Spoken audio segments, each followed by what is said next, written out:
سب کو میری طرف سے السلام علیکم. And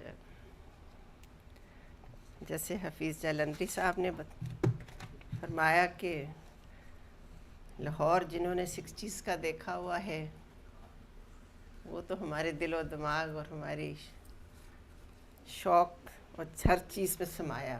we can't get out of that. میں لاہور کے متعلق بڑے پیار سے بڑے شوق سے لکھتی ہوں اور پرانی باتوں کو اسی محبت سے یاد کرتی ہوں. میرے لکھنے کا انداز تھوڑا سا منفرد ہے کہ میں پرانی باتیں اپنے بچوں کو سناتی تھی اور عادت سناتی ہوں ابھی تک. اینڈ دے یوزڈ ٹو سے کہ اماں آپ اس کو لکھیں. تو ان سب کی انسسٹنس پہ جو میں باتیں کرتی تھی میں نے ان دی فارمز آف چٹھیاں خطوط کے لحاظ سے لکھا اور اسی طرح ان کو ایڈریس کر کے میں کوئی نہ کوئی ٹاپک چنتی ہوں اور اس کے اوپر لکھ دیتی ہوں. آپ نے جیسے فرمایا انارکلی کا، تو میں نے پھر اس لیے انارکلی کے حساب سے ہی چٹھی سلیکٹ کی ہے. میری آواز ٹھیک آ رہی ہے؟ یہ چٹھی میں نے 7 جون 2016 کو لکھی. پیاری فلک، پیاری چندی، بڑے دنوں سے آپ دونوں کی پیار بھری ڈانٹ ڈپٹ سن رہی ہوں کہ اماں گھر کے فضول کام کاج چھوڑیں اور کوئی نئی بات لکھ کر سنائیں. تو بتاؤ کیا سنو گی؟ خیال اور سوچیں تو لامتناہی ہیں. جس طرف سے شروع کروں تو سلسلہ ختم ہونے کو ہی نہیں آتا. سفید کالی اور رنگدار ریلیں چلنے لگ پڑتی ہیں اور چلتی ہی جاتی ہیں. کچھ سوچیں اداس بھی کر دیتی ہیں اور کچھ یادیں بہت ہی سندر، بہت ہی میٹھی ہوتی ہیں. اور کچھ یادیں خیر چھوڑو ان کو. آج صرف اچھی اچھی اور میٹھی یادوں کی باتیں ہو جائیں. تو بیٹھو سنو. پھر کل جب میں تمہارے ساتھ بازار گئی تو ہمیشہ کی طرح امی جان بہت یاد آئیں. ایسے محسوس ہوتا تھا کہ ہمارے ساتھ ساتھ چل رہی ہوں. لیکن جو مزہ ان کے ساتھ انارکلی اور مال روڈ پر جا کر آتا تھا وہ میرے ذہن میں اب بھی نقش ہے. جس دن ہم نے بازار جانا ہوتا امی جان دوپہر تک سب کام نپٹا کر غلام حسین خانسامہ کو کہتی کہ تانگا لے آؤ، لیکن ثابت کروانا جو وہیں کھڑا رہے. کرایہ کیا تھا؟ 98 آنے کی 98 جانے کی، اور وہیں کھڑے رہنے کا 125 روپیہ دے دیا تو بہت بڑا سلام ملتا تھا. تانگے پر ہم دونوں سفید لنن کی چادریں اوڑھ کر کوٹھی سے نکلتی تو دائیں ہاتھ جنازگاہ والی سڑک پر ٹپ ٹاپ ٹپ ٹاپ ٹپ ٹاپ تانگا چل پڑتا. دونوں اطراف کوئی دکان نہ تھی. سامنے سڑک کے بائیں طرف ہمایوں رشید کا گھر اور بحرینیوں کا گھر تھا. اس مکان کا نام اس لیے پڑا کہ 60s میں یہ صاحب اور ان کے والد بحرین جا کر سیٹل ہو گئے. بہت پیسہ کمایا اور آ کر مکان بنا لیا، اور اس طرح وہ محلے اور آس پاس کے مکانوں میں بحرینیے والے کہلانے لگے. گھوڑا تھوڑا سا آگے بڑھا تو دائیں طرف ڈاکٹر نذیر کی گلی آ گئی. یہ اب بھی وہیں ہے اور اسی نام سے کہلائی جاتی ہے. ڈاکٹر نذیر سارے مزنگ کے اور آس پاس کے محلے کے واحد ڈاکٹر تھے. انتہا کے موٹے تھے، ناک پر اینک اٹکی ہوتی اور کھڑے کھڑے نسخہ لکھتے تو ایٹ ٹائمز یقین کریں ان کے ہلکے ہلکے خراٹے بھی سنائی دیتے. I'm sure he was always overworked. دوا ان کی بہت معقول ہوتی تھی.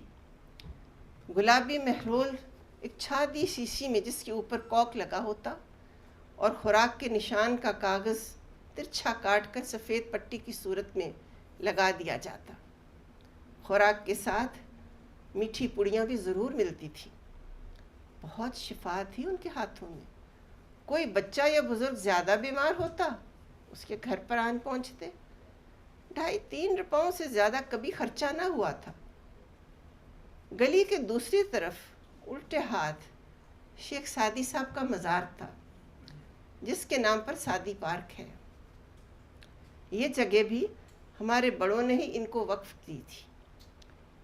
اور اسی مزار کے اندر میرے دادا فتح شیر اور والد مجید لاشاری کی قبر ہے.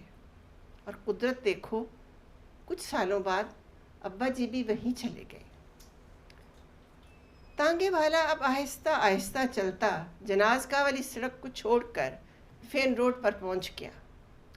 پرانی انارکلی سے ہوتا ہوا نیلے گنبد کو کراس کرتا ہوا وہ امپیریل الیکٹرانکس والی گلی سے ہوتا ہوا الٹے ہاتھ دھنی رام روڈ پر مشتاق ٹیلر کے سامنے جا رکا.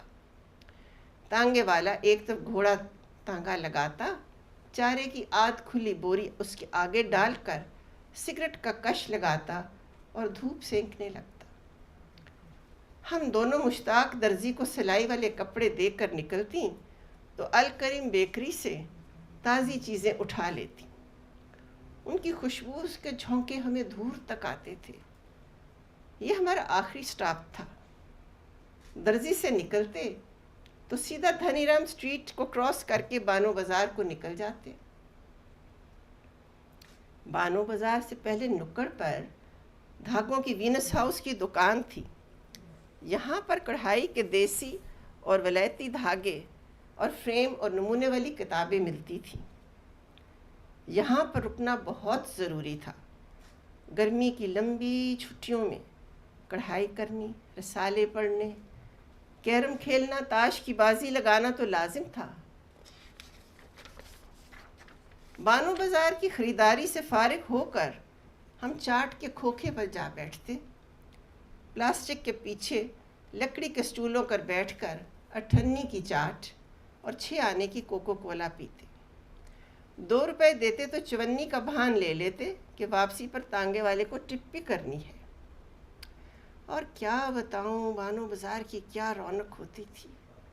اندر جاتے دائیں ہاتھ احسان چپل سٹور ہوتا تھا. 12 اور 18 روپے کی چپل تو مجھے ابھی تک یاد ہے. جس رنگ کا سوٹ ہوتا اسی رنگ کی چپل وہاں سے لیتے. اور جب آپ دونوں بڑی ہوئیں تو عید پر سنہری پھندنے والی چپلیں میں وہیں سے لاتی. اور جب وہ 22 سے 25 روپے کی ہوئیں تو میں نے سوچا احسان چپل والا بہت مہنگا ہو گیا ہے. کیا زمانہ تھا. اور اب دیکھو احسان چپل کو قدرت نے کتنا نوازا ہے، کتنے سٹورز بن گئے ہیں. باری سنس کی دکان بھی اسی طرح کھوکھوں اور کھلونوں والی گلی میں ہوتی تھی جہاں سے ہم سنبل کے تکیے، روئی کی ٹکوزیاں اور بیڈ کور خریدتے. اس دکان کی بمشکل 2 لوگ کھڑے ہو سکتے تھے، لیکن رب اپنی ہی بھاگ لگاتا ہے. باری سنس بھی اب لاہور میں ایک لینڈ مارک ہے اور جمیل باری بھی اپنے والد کی طرح اخلاق اور تہذیب کا پرانا نمونہ ہے. ابھی تک اٹھ کر تپاک سے ملتا ہے. ہم ماں بیٹی جلدی جلدی تھیلے اٹھائے واپسی کے لیے دھنی رام اسٹریٹ پر چل پڑتی. خریداری تانگے میں رکھتی. الکریم بیکری سے گرم گرم بسکٹ اور ڈبل روٹی لے کر ہم تانگے میں رکھتی. اب واپسی کا سفر مال روڈ کی طرف سے ہوتا تھا. کریم بخش پر پہنچ کر امپیریل بک ڈیپو کے ساتھ آئس کریم کی بھی دکان ہوتی تھی. نانی جان آئس کریم کی بہت شیدائی تھی. وہاں پر ہم 2 کپ تو ضرور کھاتی اور پھر تانگے پر بیٹھ کر صوبے خواہ کی دکان کے ساتھ بک سینٹر کی دکان پہ جاتے. اسکول کی اسٹیشنری اور کتابیں وہیں سے لیتے تھے. اب ریگل چوک سے ہو کر ٹیمپل روڈ پر پلازا سنیما کی طرف رخ کرتے. میں منہ نکال کر نئی فلم کا اشتہار ضرور تکتی اور امی جان کوہنی مار کر کہتی سیدھے ہو کر بیٹھ. لیکن میں کنکھیوں سے فلم کا بورڈ تکتی ہی جاتی.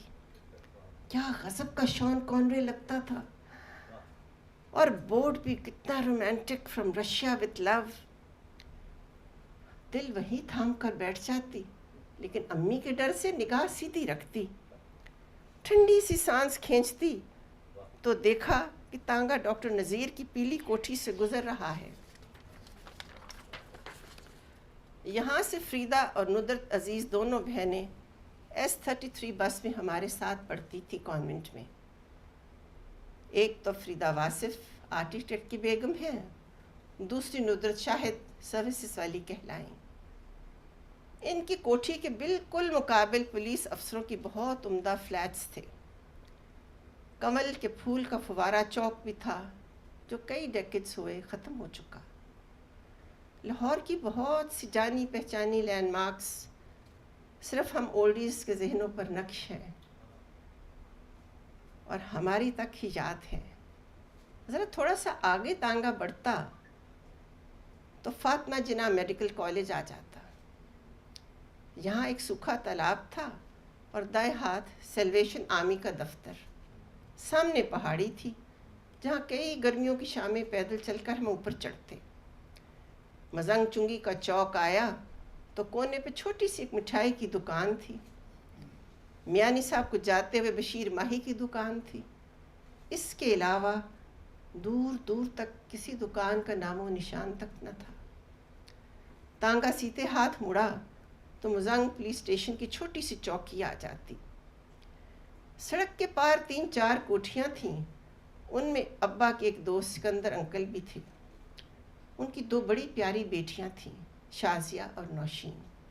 اور تمہارے کامران ماموں شام کو سائیکل پکڑ کر اکثر ان کے گھر چکر لگاتے کہ شاید کوئی نظر آ جائے تو بات چیت ہو سکے. اور پتہ ہے, گھر میں امی جان کو کہہ کر جاتے کہ لائبریری جا رہا ہوں, امتحان کی تیاری کرنی ہے.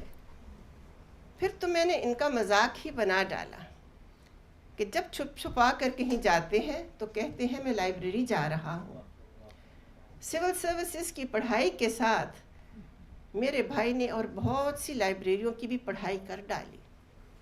ویسے یہ میں تو ایک بائی دا وے بات کہہ رہی ہوں, and may be it's an open secret now, لیکن خیر جس نے سنا سن لیا, جس نے نہ سنا وہ ٹھیک. لو بھئی, باتیں کرتے کرتے بورڈ والا چوک آ گیا. دور سے مجھے کوٹھی نظر آنے لگی. پہلے گیٹ سے اندر داخل ہو کر تانگے والے کو 1.25 روپیہ دیا تو اس نے بہت عزت سے سلام کیا. تھیلے اٹھائے ہم صحن سے اندر آئیں اور برآمدے میں نواڑی پلنگ پر سامان رکھ دیا. امی جان تو باورچی خانے کی خبر لینے چل پڑیں اور میں نے اپنا سامان سمیٹا. کہاں رہ گئے وہ سادے وقت, وہ زمانہ بیت گیا. نہ وہ سڑکوں پر سکون رہا جہاں راہ چلتے پرانے گیت کھوکھوں سے سنائی دیتے تھے. نہ گھوڑوں کی ٹاپ رہی, نہ پیلی کوٹھی کی وہ باتیں اور آبشار رہی. رکشے تو کم تھے, ٹیکسیاں بھی کم نظر آتی تھیں, اور کاریں بھی اکا دکا ہوتی تھیں. سڑکوں پر گندگی کم تھی. صبح سویر اسکول جاتے ماش کی چمڑے کے مکشیزے سے سڑکوں کو چھنکاؤ کرتے. پیچھے پیچھے صفائی والا جھاڑو بھی لگاتا. ٹیمپل روڈ سے ہو کر مزنگ چنگی سے اسمبلی ہال تک اور واکٹا ہاؤس تک, گڑی شاہ جاتے کانوینٹ اسکول تک یہی منظر تھا صفائی کا. لوگوں کے چہروں پہ سلوٹیں نہیں, سکون تھا. شور کم, اخلاق اور مروت, اور آنکھوں میں دید تھی, حیا تھی. کوٹھی سے جب چادر اوڑھ کر اسکول کے لیے بس سٹاپ پر نکلتی تو راہ چلتے دکاندار آنکھیں نیچی کر لیتے کہ کوٹھی والی بی بی جا رہی ہے. اب یہ باتیں کہانیاں بن کر رہ گئی ہیں. یادوں کے پردے پر ایک بلیک اینڈ وائٹ فلم کی طرح چلتی ہیں, جو میں آپ کو لکھ کر سنا کر اپنی یادوں کو تازہ کر لیتی ہوں, اور سوچتی ہوں 20 سال بعد تم اپنی بیٹی نور علی کو میری باتیں لکھ کر سنایا کرو گی یا سنا کر اس کو نانی کی یاد دلایا کرو گی، جیسے میں تمہیں روز تمہاری نانی کی باتیں سناتی ہوں. اسی طرح زمانہ چلتا ہے دائرے میں. تم نور کی انگلی پکڑ کر کافی شاپس اور ریسٹورانٹس کو یاد کر لینا جہاں ہم بازار سے فارغ ہو کر بیٹھتی تھی. وہاں بیٹھ کر مجھے ضرور یاد کرنا، میری ڈھیر ساری باتیں کرنا. نور کو اس کی نانی کی باتیں ضرور سنانا. نور کے دل میں نانی کی باتیں ضرور ہونی چاہیے. شام بخیر، امی شفق.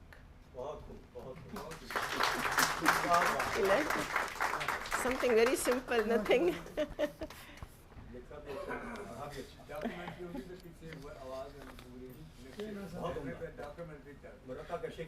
اچھا جی. Shall I read another one? اور میں ایک سناؤں بسنت ریڈنگ؟ اچھا جی. اچھا جی، میں نے کہا میں پوچھتی ہوں. اگرچہ رواج نہیں ہے کہ چیئر کی طرف سے کوئی سوال پوچھا جائے، جی جی لیکن میں پھر بھی پوچھنا چاہوں گا. ضرور ضرور جی. آپ نے کامران کا تو راز فاش کر دیا، باقیوں کے بھی کر دیتی ہوں، اب میں چٹھیوں میں کر دیتی ہوں. میرے علم میں ہے جی کسی نے مجھے بتایا، شاید اسی نے بتایا ہو، کہ ایک صاحب تھے احسان نامی، وہ بانو بازار میں کوئی چیز خریدنے کے بہانے جایا کرتے تھے. وہ آپ کو تلاش کر لیں. یہ کہاں تک درست ہے بات؟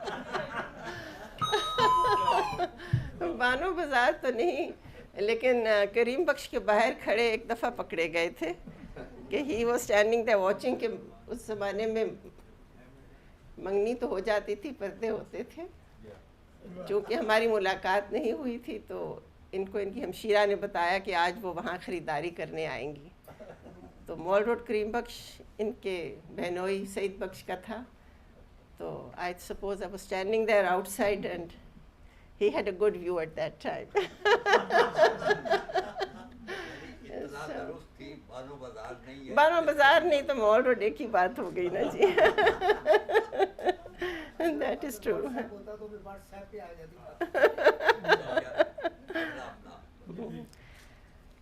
یہ جی میں نے بسنت کی چوز کی ہے اس دفعہ. 17 فروری 2017. پیاری فلک، پیاری چندی، دیکھو دن کیسے بیت جاتے ہیں، پتہ ہی نہیں چلا. عرصہ ہوا آپ سے کوئی نئی بات نہیں ہوئی. آ جاؤ، بیٹھ جاؤ میرے پاس. تم دونوں کا پیار سے اٹھا انہماک بھرا چہرہ دیکھتی ہوں تو دل کو ٹھنڈ پڑ جاتی ہے. دیکھو بھائی واک کر کے آیا ہے تو اس کو بھی بلا لو. تم دونوں تو اٹھنے کا نام ہی نہیں لے رہی. بیٹھو سنو. دیکھو آج موسم پھر کتنا حسین ہے. بہار کی آمد ہے. فروری کا مہینہ تو مجھے شروع سے ہی پسند تھا. پتہ ہے کیوں؟ سردی جاتے جاتے دہلیز میں آخری باتیں سنا رہی ہے اور بہار دور سے مسکراتی ہوئی اس کی آمد کو صدا دیتی ہے. ہم ایڑیاں اچک کر اسے خوش آمدید کہنے کا انتظار کر رہے ہوتے ہیں. اسی طرح بہت سال پہلے، رادر ڈیکڈز پہلے، بہار کی رت کے ساتھ بسنت کھلکھلا کر آن پہنچتی تھی. بسنت کی رت کیا آتی، مہینہ پہلے سارے لاہور میں تیاریاں شروع ہو جاتی.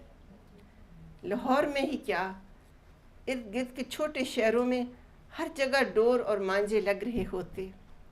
گڈے گڈیاں کپ پریاں بے شمار نت نئے نام، اور ایک سے ایک بڑھ کر خوبصورت پتنگ اڑتی. تمہارے چھوٹے ماموں زوریز اور بڑے ماموں شاہین تو کریزی تھے. پنوں کا انبار، گڈے اور پتنگوں کا ڈھیر. اندرون شہر سے کئی دن پہلے سامان آ جاتا. ایک الگ کمرہ مخصوص تھا ان سب چیزوں کو رکھتے ہوئے. رات بھر چاروں بھائی ان میں تناویں ڈالتے اور صبح پھوٹنے سے پہلے ہی چھت پر چڑھ جاتے. نہ ناشتے کا ہوش، نہ کسی اور چیز کا. چھت پر امی جان پیتل کے ڈول میں